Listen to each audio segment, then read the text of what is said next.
kuntum khaira ummatin. Maknanya adalah kalian dahulu adalah umat terbaik. Jadi maknanya yang pertama adalah kalian dahulu umat terbaik. Ini sebagaimana disampaikan oleh para ahli tafsir, termasuk juga sahabat Ibnu Abbas, sahabat Umar ibn Al-Khattab, dan banyak pandangan-pandangan yang lain yang menjelaskan kepada kita bahwa kalian dahulu adalah umat terbaik. Siapa yang dimaksud di sini? Para sahabat Rasulullah sallallahu alaihi wasallam. Jadi makna yang pertama, kalian adalah umat terbaik yang dilahirkan untuk manusia. Itu adalah nabi dan para sahabat Rasulullah sallallahu alaihi wasallam. Nah, kalau dengan makna ini tidak ada yang mengingkari. Makna ini tidak ada yang mengingkari. Semua sepakat bahwasanya nabi dan para sahabat adalah umat yang terbaik. Dari golongan ahlu sunnah, semua yang memahami bahwa nabi dan para sahabat adalah umat yang terbaik, umat yang direkomendasikan bagi kita untuk mengikutinya, umat yang direkomendasikan bagi kita untuk mengikutinya. Bahkan Nabi SAW sendiri sudah memberi rekomendasi bahwa khairul qurun qarni, sebaik-baik generasi adalah generasiku. Generasi siapa? Generasi para sahabat Rasulullah sallallahu alaihi wasallam. Dan ini masyhur, hadis ini sangat terkenal. Kemudian beliau bersabda, summal ladzina yalunahum tsummal ladzina yalunahum. Kemudian sesudah mereka, kemudian sesudah mereka. Artinya memang para sahabat Rasul itu adalah umat yang terbaik yang sudah direkomendasikan oleh Rasulullah sallallahu alaihi wasallam. Al-Qur'an juga sudah memberi rekomendasi tentang mereka. Misalnya di surah At-Taubah, Allah Subhanahu wa taala berfirman, was-sabiqunal awwalun minal muhajirin wal ansar walladzina tabauhum bi ihsan radhiyallahu anhum wa radu'an. Allah firmankan tentang para sahabat itu radhiyallahu anhum, Allah ridho kepada mereka, wa radu'an, dan mereka pun ridho kepada Allah Subhanahu wa ta'ala. Jadi Allah ridho kepada mereka, kemudian mereka pun ridho kepada Allah Subhanahu wa ta'ala. Ini sudah Allah firmankan di dalam Al-Quran. Siapa mereka? Yang pertama adalah as-sabiqunal awwalun, orang-orang yang awal dan pertama-tama masuk Islam. Pahala mereka sangat banyak, sehingga andai kita berinfak dengan emas satu bukit Uhud, kira-kira kalau emas satu bukit Uhud itu harganya berapa? Ya, sa'huha. Jadi sa'huha itu berapa itu? Jadi emas satu bukit Uhud, itu tidak akan mampu menandingi, menyaingi infak sahabat Nabi yang hanya satu mud. Satu mud itu satu cakupan tangan. Wala nasifah, tidak pula setengahnya. Jadi kalau kita infak satu mud atau setengahnya emas, itu tidak infaknya sahabat satu mud atau setengahnya emas, itu tidak dapat kita tandingi meskipun dengan berinfak emas satu bukit Uhud. Itu diantara keutamaan para sahabat, para as-sabiqunal awwalun, orang-orang yang pertama-tama dan terdahulu masuk Islam. Begitu pula jariyah mereka, ilmu yang kita serap, yang sampai kepada kita melalui para sahabat Rasulullah sallallahu alaihi wasallam. Sehingga ketika kita mendapatkan ilmu, maka jariyah pahala itu mengalir pula kepada para as-sabiqunal awwalun.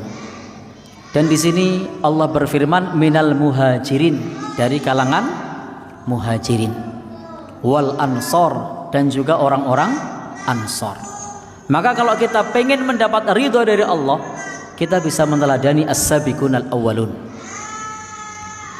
Kita juga bisa meneladani para muhajirin, orang-orang yang berhijrah. Mereka rela meninggalkan kampung halaman, meninggalkan kemewahan dunia, meninggalkan bisnisnya, meninggalkan keluarganya untuk kepentingan agama Allah Subhanahu wa ta'ala. Maka mereka itu, para sahabat itu, membuat iri para orang-orang tabi'in. Suatu saat sahabat Ibnu Mas'ud itu berkata kepada para tabi'in. Apa kata sahabat Ibnu Mas'ud? Antum aktsaru sauman wa salatan wa jihadan min ashabi Rasulillah. Kalian adalah orang yang paling banyak salatnya, lebih banyak salatnya, lebih banyak puasanya, lebih banyak jihadnya dibandingkan para sahabat Rasulullah.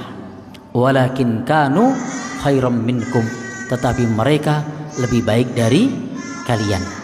Jadi tabi'in saja dibandingkan para sahabat, sahabat masih lebih hebat, meskipun para tabi'in itu puasanya lebih banyak, sholatnya lebih banyak, jihadnya lebih banyak. Kenapa? Karena para sahabat itu asdaqu, disebutkan oleh Nabi Shallallahu Alaihi Wasallam sebagai azhadakum fid dunya wa arghabakum fil akhirah. Orang yang paling zuhud terhadap dunia dan orang yang paling bersemangat terhadap akhirat. Sehingga kita bisa teladani para sahabat untuk zuhud terhadap dunia dan juga bersemangat terhadap akhirat. Tapi kadang kita ini beda. Kalau urusan dunia semangat, kalau urusan akhirat ya.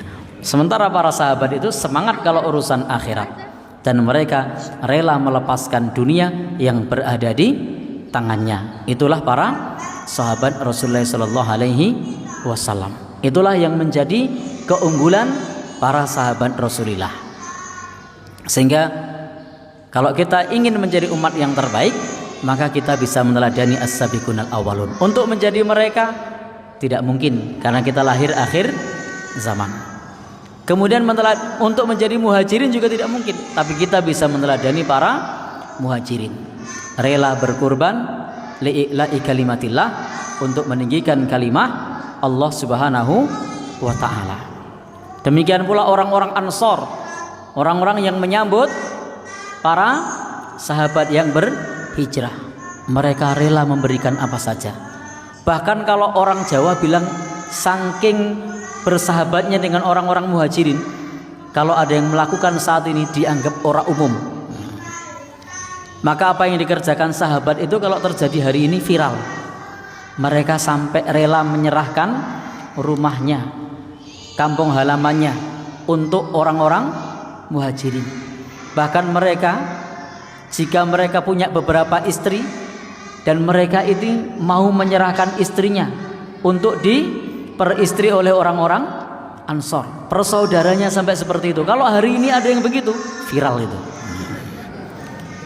Viral enggak kira-kira? Viral. Dan mungkin komentarnya akan sangat beragam, mulai dari komentar positif sampai negatif, bahkan bisa jadi cacian dan makian. Tapi lihatlah bagaimana para orang-orang Ansor itu menyambut dengan baik dan memberikan fasilitas yang all out kepada para muhajirin, sampai pun harus menyerahkan istrinya. Kalau sekarang orang bilang orang umum, kira umum apa enggak kalau sekarang? Orang umum itu. Baik. Seneng apa ora karo bojone gitu ya mungkin. Tresno apa ora? Nah, begitulah mereka rela melepaskan apa yang dicintai yang ada di tangannya untuk menggapai ridho dari Allah Subhanahu wa ta'ala. Baik Bapak dan Ibu yang berbahagia yang dirahmati oleh Allah Subhanahu wa ta'ala. Maka kita lihat bagaimana di sini disebutkan oleh Allah radhiyallahu anhum wa radu'an. Allah Subhanahu wa taala ridho kepada mereka dan mereka pun ridho kepada Allah Subhanahu wa taala. Maka jalan yang bisa kita tempuh untuk seperti mereka adalah meneladani mereka. Maka kata Imam Ahmad rahimahullah ta'ala di dalam kitab Ushulus Sunnahnya itu beliau mengatakan at-tamassuku bima kana alaihi ashabu Rasulillah sallallahu alaihi wasallam. Kita berpegang dengan apa yang dikerjakan oleh para sahabat Rasulullah sallallahu alaihi wasallam.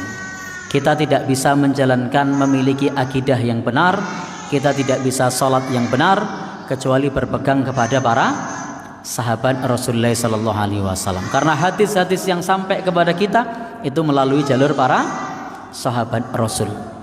Maka barang siapa yang pengen sholatnya benar, maka mencari keterangan dari para sahabat Nabi. Maka Nabi menyampaikan sallu kama ra'aitumuni usolli, sholatlah sebagaimana kamu melihat aku sholat. Kira-kira kita melihat Nabi sholat apa tidak? Tidak. Yang melihat siapa? Sahabat. Maka kita mengambil keterangan dari para sahabat. Bapak Ibu mau tindak haji atau umroh, pada saat itu Nabi menyampaikan kepada para sahabat untuk melihat manasik beliau. Maka bagaimana kita belajar manasik dari para sahabat Rasulullah sallallahu alaihi wasallam? Inilah makna sebagai umat yang terbaik, itu adalah para sahabat Rasulullah sallallahu alaihi wasallam.